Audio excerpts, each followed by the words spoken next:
mmepoza kama mji usiokuwa na mjumbe. Hapa watoto wenzenu wote wamechangamka, mtaua akizaliwa mtoto wa kike malaya, akizaliwa mtoto wa kiume mkabaji. Lakini nyinyi hamna skendo yoyote. Sasa nakwambiaje? Wewe na wewe. Na Fauzia atachukua mkopo na Mama Juma amepata leo. Wewe nenda kamtongoze Mama Juma, wewe kamtongoze Mama Fauzia. Ninachoshangaa nini? Sio nataka tusome.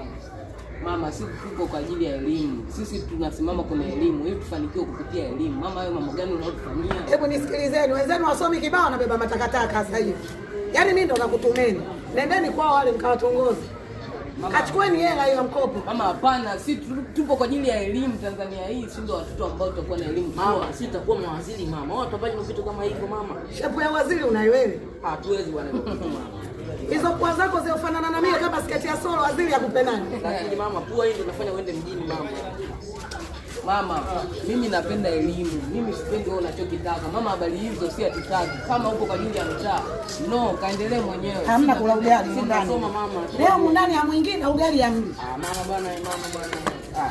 Shit mama, bosi wangu. Sisi tupo kwa ajili ya elimu. Sasa mama anatuambia mambo gani? Kama anazungua kiukweli. Yaani mimi mwana mimi nataka nisome mpaka nifike form 6 nisome chuo. Mimi napenda kusoma. Napenda